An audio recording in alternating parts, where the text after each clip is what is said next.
Javier Otero, como saben, es ingeniero agrónomo, fue integrante, asesor y presidente del grupo CREAYUM, integra el Secretariado Uruguayo de la Lana, se desempeñó como técnico especializado jefe de región norte y actualmente como gerente. Otero además es productor agropecuario y asesor técnico privado de agroempresa. Fue presidente de la Comisión Directiva de la Sociedad Rural de Río Negro, integró el Consejo Asesor Regional de la Estación Experimental Quiña de las Canzuelas. Gracias, Juan. Muchas gracias a los amigos de Central Lanera de darme la oportunidad de estar en este panel, y valoro mucho el riesgo que han asumido en ponerme en esta palestra. Se nos ha dado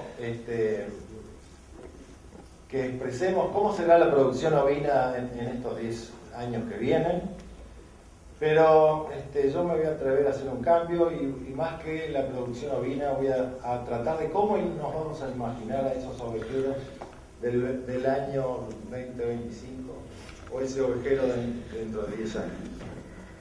Para eso primero voy a tratar de hacer un diagnóstico de la situación actual para tener un pie bastante firme, saber cuál es la realidad. Después sí tratar de soñar el futuro y compartir con ustedes esa visión de qué es lo que estamos pensando de cómo va a ser ese ovejero del futuro. Lo primero que tenemos que decir, y esto no es ninguna novedad, han existido grandísimos cambios en este país agropecuario. Las exportaciones de todos los bienes han aumentado un 400% en este periodo del 2000 al 2012. El rubro vino ha subido, ha aumentado también, pero lo ha hecho en menor proporción, en un 139%, y su participación en el total de exportación de bienes baja del 11 al 3,7% actual. Los cambios entonces es que han habido un gran aumento del PIB agropecuario, altas tasas de inversión en el sector, introducción de tecnologías, maquinarias, nuevos empresarios, aumento del PBI nacional, sostenido el crecimiento de las exportaciones, como lo mostré, baja histórica del desempleo. Aquí vemos la evolución del precio de la tierra, que se ha sextuplicado, se ha multiplicado por 6, pero algo que me parece que es importante analizar es el volumen de hectáreas que han sido transadas, que se han vendido en este tiempo, en 30.000 operaciones. Si lo referimos a los 50.000 empresas agropecuarias, es un altísimo porcentaje. Yo soy oriundo de Río Negro, cuando voy a YUM soy un extranjero, cambió totalmente la matriz. Evidentemente en otras zonas ha habido menos, estos cambios han sido menores, pero este es un fenómeno que no lo podemos dejar de percibir. Cuando nos basamos en la información que nos da este último censo general agropecuario sobre las 16 millones de hectáreas, vemos que por fuente de ingresos, es decir, los productores que declaran cuál es su principal fuente de ingresos, claramente la ganadería de carne es el mayor número de empresarios, ocupan 10.600.000 hectáreas. Luego tenemos la agricultura con más de 2 millones de hectáreas, es el 13% de la superficie. Luego viene la forestación y los ovinos estamos peleando con los vacunos de leche. Si nos vamos al 90 era el 33%, si seguimos al 2000 era el 8 o 9%, es decir, estamos perdiendo participación. Cuando estudiamos la caracterización de la ganadería en las declaraciones juradas al 30 de junio de DICOSE, del 12, vemos que hay 51.000 empresas, de las cuales solo ovinas son 1.293, es el 3%. La mayoría son ganaderos sin ovinos, 30.000, y ganaderos mixtos, 19.800, del 38%. Esas son las empresas. Vamos al área. Son 13.900.000 las que pastorean con leche, ganadería mixta o ganadería sin ovinos. Tenemos 5 millones de hectáreas que no pastan ovinos. Evidentemente, esta es la evolución que hemos tenido, el vacuno se ha sostenido y frente a los embates de los incrementos de áreas cultivadas y deforestación, hemos estado perdiendo algún stock. Si vamos a la declaración jurada, ¿dónde están los ovinos? Bueno, Salto está a la cabeza, Artigas, Paysandú, Tacuarembó, ahí tenemos el 50% de los lanares, si le agregamos Durazno, nos vamos al 60%. Y aquí en este mapa se ve claramente dónde es que estamos ubicados. Este mapa, si era del 2000, era todo rojo, el Uruguay salvo Montevideo. Hoy la realidad nos está indicando que el ovino ha sido relegado al lugar agroecológico donde realmente tiene ventajas y todavía da pelea. Pero ¿y si vamos a los productores? Bueno, hay 14.000 productores que tienen más de 50 ovinos. Son casi 2.000 los que tienen más de 1.000 ovinos. Esto lo tomamos como una medida económica. Bueno, más de 1.000 ovinos son 5.000 kilos de lana, es una zafra. Bueno, ahí hay alguna importancia económica. Son 2.000. La mayoría de estos están nuevamente en 5 departamentos. El 70% está entre Salto y Durazno. Algo que es importante, y ahora lo vamos a ver después, es que los productores totales con ovinos están distribuidos también en el este. Hay en el Cerro Largo, hay en La Valleja, 33, Rocha, Rivera. Perdieron los de más de 1.000, pero siguen los productores con ovinos. Entonces, cuando estudiamos por estrato, vemos que en el estrato denominado pequeño productor familiar de 0,500, tenemos 10.000 productores que tienen el 32% de los ovinos, ocupan el 20% del área. No son importantes desde el punto de vista del número, pero sí de la gente. Entonces aquí nos está mostrando que el rubro ovino entonces tiene una fortaleza o tiene un componente que es la gente, los productores, el que está en el territorio.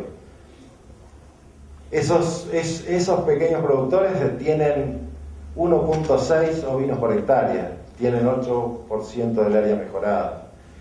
Si nos vamos a los estratos más grandes, tienen más en cantidad, tienen más ovejas, pero tienen menos por hectárea, dependen menos del rubro. Es así que en el estrato más grande no llegan al ovino por hectárea. Estamos hablando de los productores que tienen ovinos. O sea, de los 8 millones de ovinos que están en 8 millones de hectáreas, estamos en promedio con 1, pero los más grandes tienen menos de 1. Y bueno, tenemos 2.000 productores que tienen más de 1.000 ovinos, que son el 56% del área. Entonces, de acuerdo a esto, tenemos que decir que el 70% de los productores donde es importante el rubro se encuentran en la región basáltica, en sistemas extensivos y con menos de un ovino por hectárea. El stock aumentó un 10%, y comparado al 2011, pero los criadores solo aumentaron un 2,6%. Cuando hacemos este análisis, cuando baja, también se pierden más cabezas que productores. Entonces, en cierta manera estamos hablando de que hay una inelasticidad en el número de productores, como que llegamos a un número que estaríamos definiendo que ese es el número que vamos a tener. El porcentaje del área mejorada en esos estratos de tamaño del productor, lo que podría es más baja en los pequeños, lo que nos indica que o hay una menor propensión a la adopción de tecnología, o claramente, y me inclino más por esta, están en zonas donde las condiciones edáficas no nos han posibilitado a nosotros desde la tecnología encontrar pasturas que realmente puedan desempeñarse. Y bueno, y finalmente algo que lo vimos, existen áreas perdidas para el ovino, es el 35%, son 5 millones de hectáreas. Claramente aquí hay, entre otras cosas, el resultado del ingreso de nuevos empresarios que provienen de fuera del sector y que no tienen esa tradición ovejera que tradicionalmente ha tenido el productor uruguayo.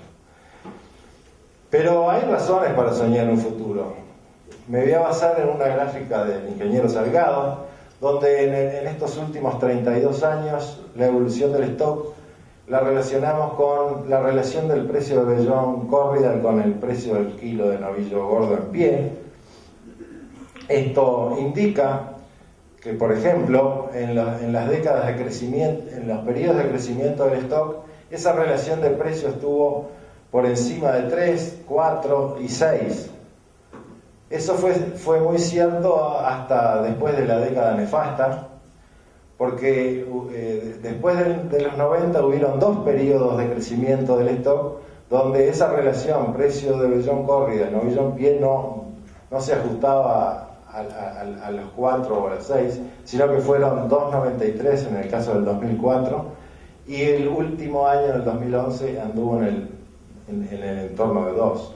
Quiere decir que aquí se introduce dentro de esta ecuación el valor de la carne ovina, que hace que cuando se junta buen precio de carne ovina y de lana, el stock vuelve a crecer. Entonces, nos arriesgamos a afirmar que si es cierto que las existencias mundiales ovinas no están creciendo, en los principales países productores el rubro presenta una dura competencia. Ya Raúl lo mostró en Australia, en Nueva Zelanda creo que es peor.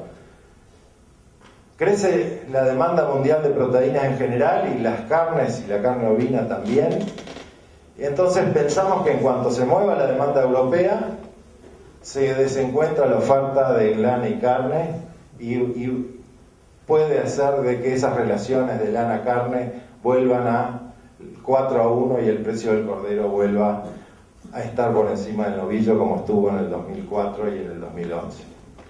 Pero estas razones son necesarias, se necesita esta señal, pero hay una condición que tiene que ser suficiente, y es que esta señal perdure en el tiempo. Es decir, han durado muy poquito las señales de la carne, por ejemplo, como para pensar en un crecimiento o una revolución tecnológica en el sector. Pero bueno, ¿cómo vemos ese operario del futuro? Para aquí voy a poner algunos conceptos del economista Stenery, haciendo referencia a perspectivas económicas regionales del FMI mayo del 2013 con respecto a las claves de crecimiento económico que registró América Latina en la última década, donde marca que la mano de obra fue el principal impulsor del crecimiento. Esto provocó una caída histórica del desempleo y una introducción de una participación de la mujer en la mano de obra, y luego el mayor uso de bienes de capital más modernos, que resultaron indudablemente en una inversión directa extranjera.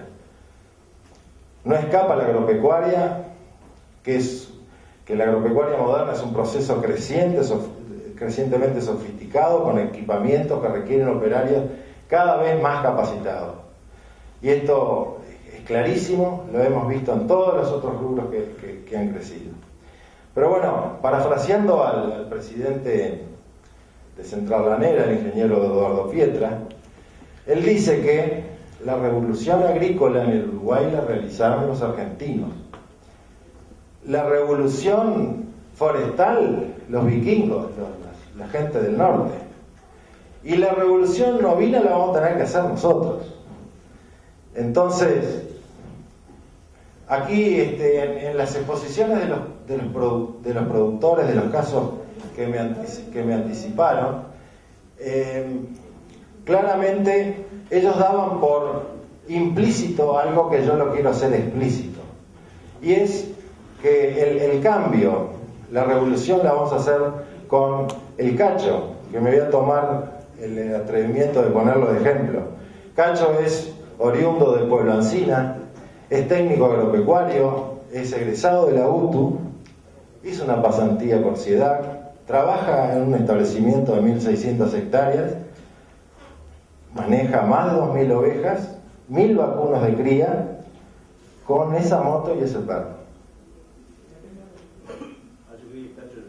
No, Cacho es el representante.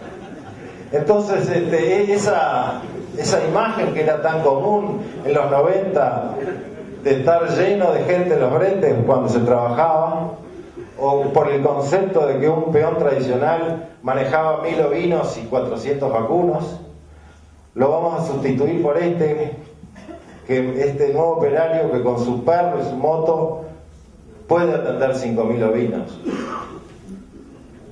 Aquella foto ya no va a correr más. Primero porque nos encanta ver paisanos bien montados, buenos matungos, todos con sus perros, pero la escasez de la mano de obra, el incremento de los costos, la necesidad de mejorar la productividad, las 8 horas, todo esto hace que hay que segmentar los trabajos, organizar y planificar las tareas, tenemos que ir a la especialización. Este funcionario nuevo va a dar toma solo con su perro en el medio del campo, con los bretes, pero también va a necesitar de una cuadrilla de operarios 3 o 4, además de los de esquila, de 3 o 4 veces en el año para que lo colaboren, porque no es Superman. Entonces, ¿cómo vemos a ese joven operario? Y bueno, capacitado para manejar esos 5000 ovinos, con conocimientos del ciclo fisiológico y sanitario de la oveja, con capacidad de determinar él mismo el HPG.